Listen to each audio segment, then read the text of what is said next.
гледачи, еве сме со најновото издание од своја страна. 17 часот и 15 минути, добро познатиот термин на фреквенцијата на телевизија Сонце. Овде сум јас, вашиот домаќин, Викторија Петровска. Имам чест во денешното издание да ви ја најавам мојата гостинка, нашата добро позната виолинистка Пламенка Трајковска, мали камерни состави.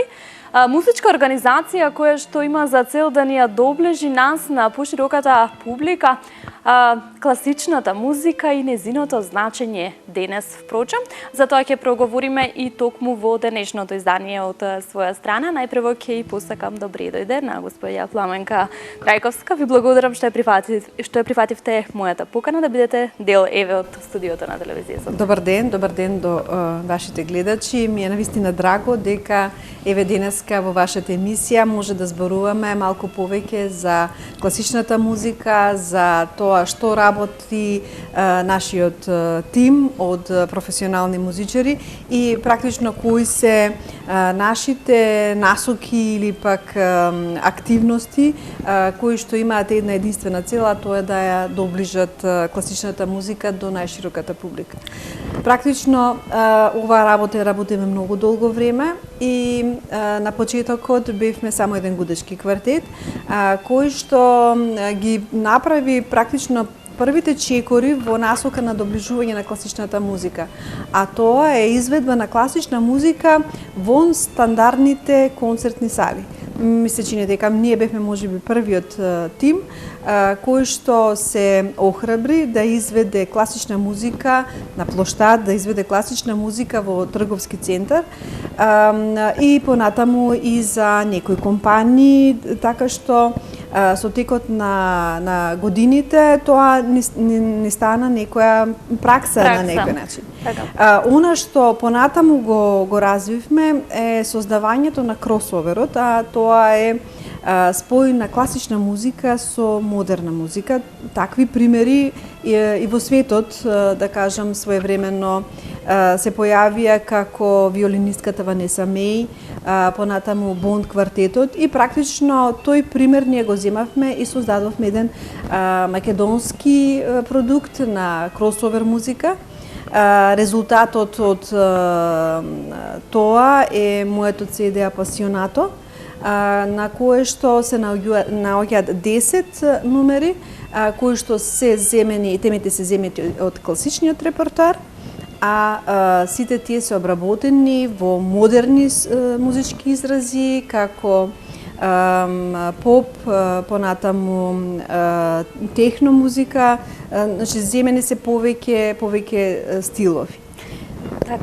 Така, ете, на самиот почеток ја начнавме темата за класичната музика, за сето она кое што вие го реализирате и кое што го работите, меѓутоа, ајде од почетокот мали камерни состави како музичка организација, што се представува, кого се можеме да видиме во таа организација, како тим, ајде еве едно мало представување. Да, значи, како што знаете, камерна музика, тоа значи музицирање на неколку музичари, значи не станува збор за оркестар, туку станува збор за музицирање на 2, 3, 4 или пак до 10 до 12 музичари како што во овој момент е нашиот тим.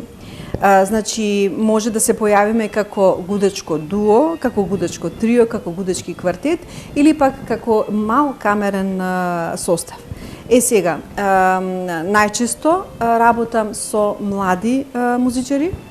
Сите тие се од нивните генерации можеби најдобрите музичари, кои што официјално работат како дел од филхармонијата, како дел од операта или пак се професори по нивните инструменти во музичкото училиште и практично ги работиме сите овие програми во зависност од тоа каква има потреба. Значи најчесто или најстандардна форма е гудачкиот квартет, и тој исто, значи, ги работи сите овие програми и класичниот репертоар и кросоверот. Она што е најново во малите камерни состави, а кој што постоеше до 2016 година. Тоа е танго трио, значи мал камерен состав кој што се состои од виолина, од пијано и од армоника, и кој што има за цел да интерпретира танго музика, бидејќи на некој начин љубовта кон танго музика тоа секогаш ја имав, меѓутоа еве повторно танго трио од минатата година интензивно работи и изведува таква музичка програма. Настапувате на многу манифестации, на многу простори. Каде се може да ве видиме? Дали може би ве бараат и по свадби, еве со ова танго музика, како нешто поразлично сепак? Да, токму така, Викторија. Значи, целта на сите овие камерни состави е значи, да ја доближат класичната музика до најширокиот аудиториум. Тоа можеме да го направиме на повеќе сцени, да кажам, нели, нормално дека изведуваме музички програми во концертни сали, меѓутоа и надвор од концертните сали, значи тоа се концерти на отворено, некакви манифестации на отворено, имаме одлична соработка со локалната самоуправа. Исто така работиме, изведуваме музички програми на определени настани на некои компании кога имаат и се разбира секогаш сме расположени да настапиме и за некои приватни забави, па и да кажам и свадби, бидејќи со текот на годините и традиционалната свадба кај нас на некој начин се трансформира. Значи, ако не можевме порано да замислиме свадба во која, значи најчесто така дека нели на свадбите има народна музика и нели луѓето се научени дека така треба да помине свадбата, меѓутоа во последно време кај нас се доби значи да идејата дека зошто да не класичната музика си има место на свадбата, бидејќи верувајте дека свадба во која што се интерпретира класична музика навистина добива една отменост, една гламурозност, сосема е поинаку кога ќе ги пречекате гостите со свечен менует или пак со некој валцер или пак церемонијата на матично венчавање да биде на некој начин обоена со класична музика и верувајте дека низ годините навистина имаме се поголем број на такви настави. Така, супер. Кажете ми, кај нас дали има слух за класична музика? Слушаме ли ние класична музика? Успеваме ли да ја разбереме еве конкретно во Македонија? И се грижат ли институциите за таквата музика да живее? Значи, кај нас состојбата може би е различна од колку на западот, каде што да речам класичната музика има навистина многу посериозно прифаќање од општата публика. Меѓутоа, еве, кај нас постојат значи, професионални институции, како филхармонијата, како операта, во кои што се интерпретира значи, класична музика. Некои од концертите се добро посетени, некои помалку посетени, секогаш е многу различно, веројатно, колку определената програма привлекува публика. Тоа што морам да го кажам е дека ние како организација навистина правиме напор да бидеме присутни секаде каде што е колку што е тоа возможно и дека правиме се за на некој начин да бидеме поприсутни во јавност. Резултатите се дека низ годините бројот на настани и настапи секогаш ни се зголемува. Нормално пандемијата си имаше некаков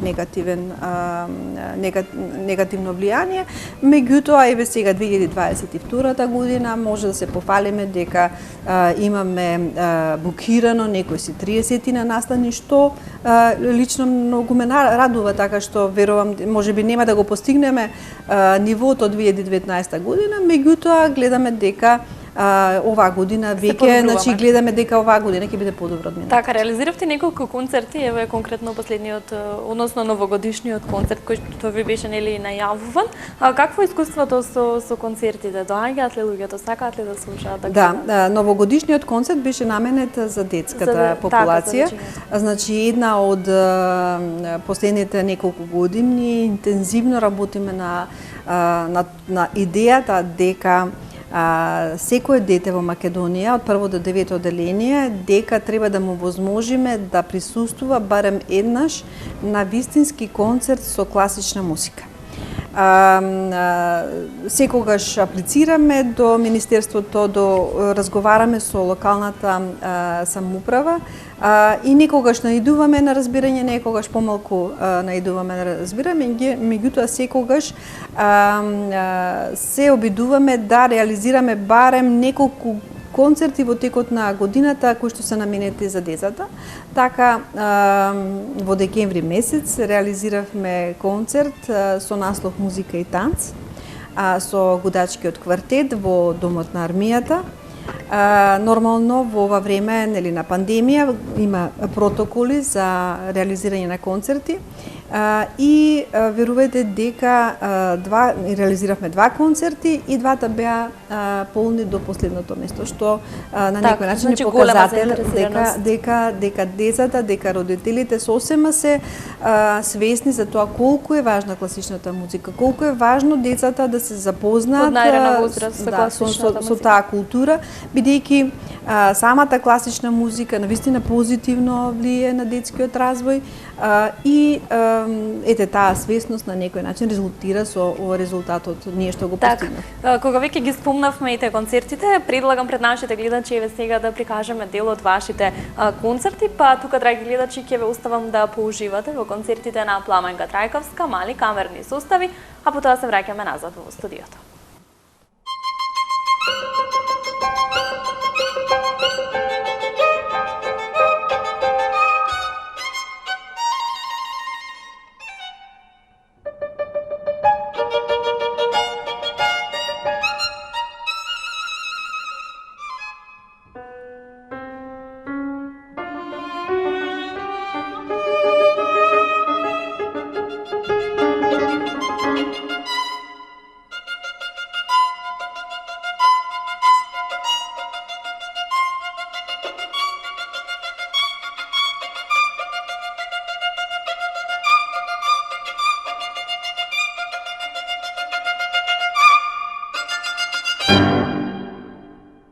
Еве сме назад во студиото. Се надевам дека уживавте во овие мелодии. Што прикажавме пред нашите гледачи? Значи практично ова беше номерата Кокошки и петли од композицијата на францускиот композитор Камил Сен-Санс.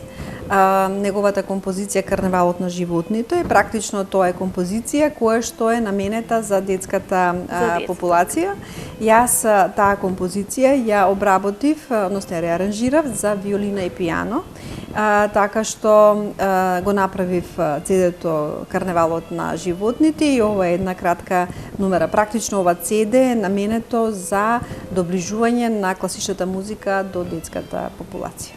Така. Мене ме интересира од каде љубовта кон класичната музика, еве, да генерално, дали ви ја пренеса некој, дали тоа може би вашето семејство, некој гени се, еве, каде конкретно љубовта кон виолината? Да.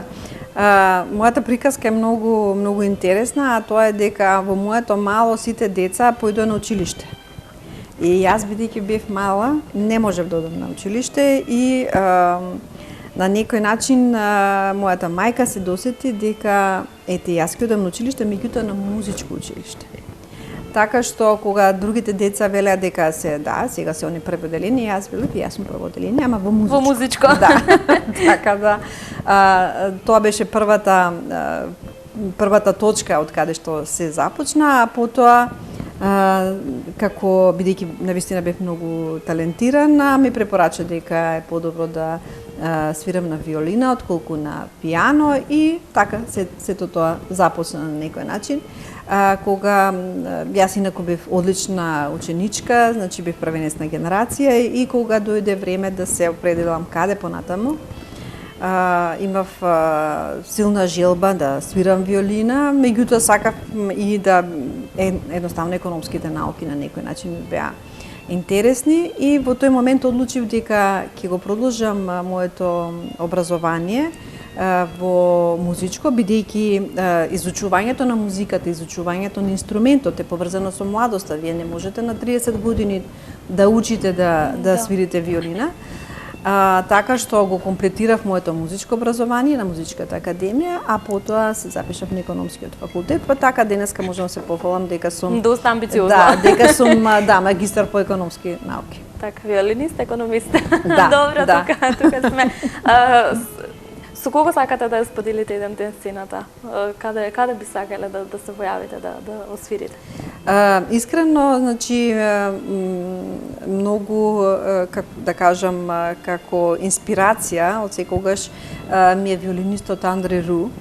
Не затоа што тој креира или пак е виртуоз, специјален виртуоз на виолината, бидејќи можеме да кажеме дека во светот денеска постојат уште поголеми виртуози на виолината. Меѓутоа, како концепт, каде што тој со неговиот пристап, со неговата организација, со неговиот менеджмент, со неговиот маркетинг, со се тоа што го прави на некој начин, ја овозможува на широката публика вистински да ужива во класичната музика. Затоа што, нели, во класичната музика може да постојат дострели како виртуозност, меѓутоа може да постојат и дострели како креирање на концепт во кој што ќе ужива општата публика. И токму Андре Ру за мене навистина представува вистинската инспирација.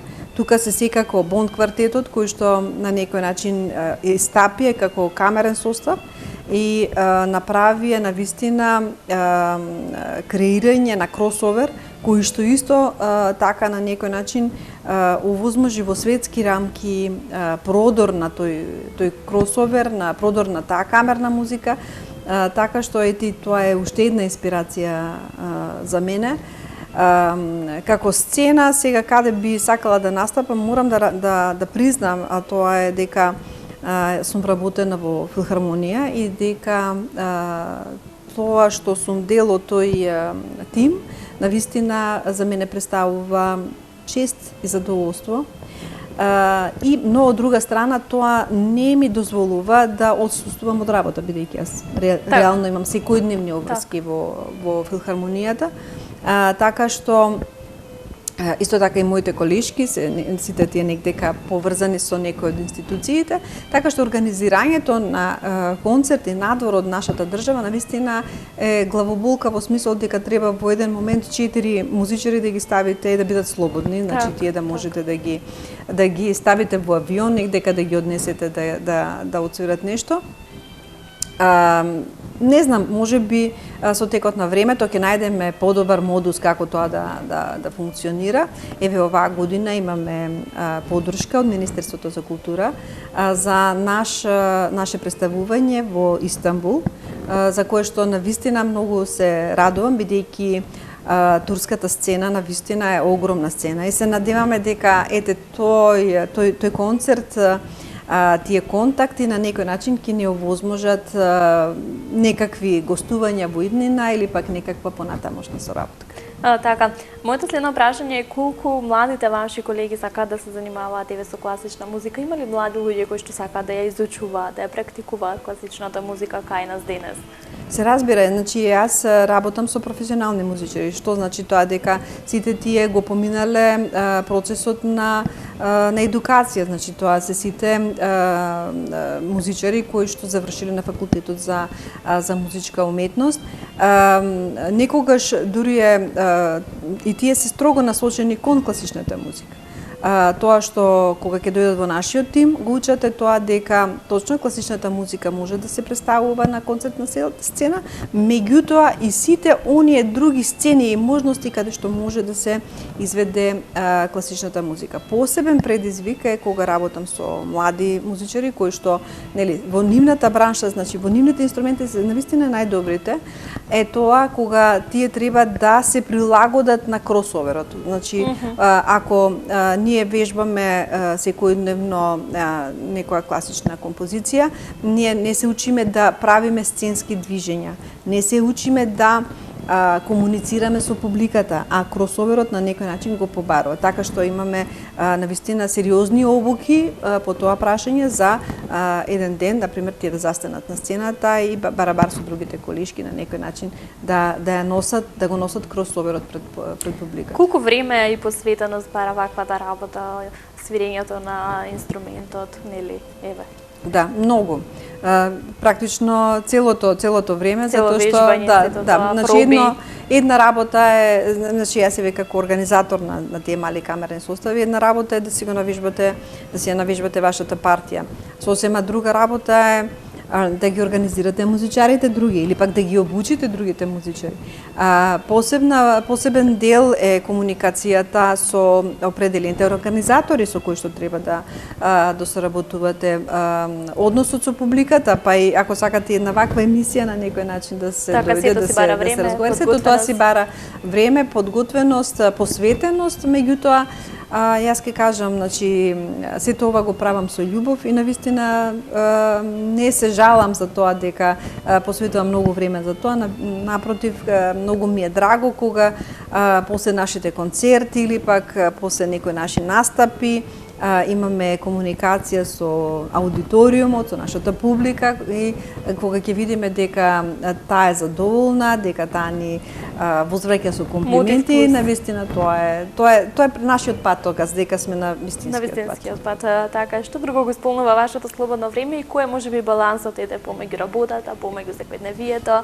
Да, она што го работам многу поинтензивно последните години, особено времето кога започне пандемијата, значи ако ние имавме 2019 година 150 настани, кога стана пандемијата, значи 2020 година, одненаш седнавме дома и сето тоа на некој начин нели не можеше да се музицира едноставно. Се одлучив да си реализирам мојата љубов, која што си имав многу поодамна, а тоа е да станам поголем специјалист кој што сам ќе си креира музика, значи во домашни услови, во смисол направив некое мало музичко студио во кое што значи купив опрема како што треба и едно е да купите опремата, сосема друго да научите да ја употребувате, така што морам да се пофалам дека во последната година, после 2021 година, значи направив дури 5 самостојни проекти кои што во претходниот период едноставно не беше возможно да ги направам, бидејќи од една страна имавме многу работа, вака е ете тоа слободно време го посветив да го изучам сето тоа и таа некоја, да речам, тој момент на креирање, ново креирање, компонирање и така натаму ми е ете нешто што го правам во последно време. Ги споменавме концертите за деца, каква е соработката со училиштата? Дали можеби на некој еве денот на училиштето, дали можеби на такви некои манифестации ве покануваат? Значи 2019 година ние имавме многу убава соработка со две општини, со општината Ѓорче Петров и со општината Бутел, каде што имавме подршка во смисол да можеме да влеземе во нивните училишта и да реализираме концерти за деца. Во Ѓорче Петров дури поканата одеше уште понатаму, значи тие имаат дом на културата во кој што организирано доаѓа децата од училиштата. Значи практично ги офативме сите деца од општина Ѓорче Петров и еден дел од учениците во општина Бутел. За жал пандемијата не ни овозможи понатаму да го развиваме овој проект. Се надеваме дека ова кога малку ќе подпрестане, дека практично истото нешто ќе продолжи и тоа во сите скопски општини, ако не и понатаму во другите општини во Републиката, бидејќи на вистина ја сваќаме потребата од класични концерти за деца буквално за секое дете во Македонија. Што е следно на вашата агенда, каде ќе можеме да ве видиме? Се надеваме дека, значи се уште сме во преговори, дека крајот на март, почетокот на април ќе направиме уште еден детски концерт во Домот на армијата, бидејќи самата сцена е многу интересна, многу е пристна, значи ние како музичари убаво се чувствуваме и децата убаво се чувствуваат. Меѓутоа исто така ќе ги пратиме сите, да кажем, овие сето обкружување од типот на пандемијата, за да видиме какви ќе бидат состојбата, затоа што не можеме со сигурност да го потврдиме тоа, но на некој начин е на нашата агенда. Исто така, значи, гостувањето во Истанбул, тоа ќе биде нешто што навистина ќе ни бара доста време и организација, меѓутоа ете тоа ќе го реализираме. Понатаму следи летото, во летото секогаш се случуваат некакви концерти на отворени сцени. И мислам дека до крајот на годината секако ќе се посветиме на уште некој детски концерт, за да едноставно си ја заокружиме таа наша мисија на доближување на класична музика до децата. Така, ви благодарам за се што правите, за сето ова што го реализирате и што сакате до секој дете да се доближи класичната музика како важна музика во нашето живење. Ќе ви честитам за се досега, ние ќе ве следиме и понатаму и ќе ви посакам уште многу успеси како на професионален, така и на приватен план. Ви благодарам што ја прифативте уште еднаш поканата. Ви благодарам за поканата, ми беше навистина големо задоволство. Пламенка Трајковска, мали камерни состави во најновото издание од своја страна. Се надевам, почитувани гледачи, дека и овој пат уживавте. На самиот крај упатувам посебна благодарност до бутик My Moda и до мојата шминкерка Самра и Мери. Ние ќе се видиме наредната среда во истиот термин. Бидете поздравени!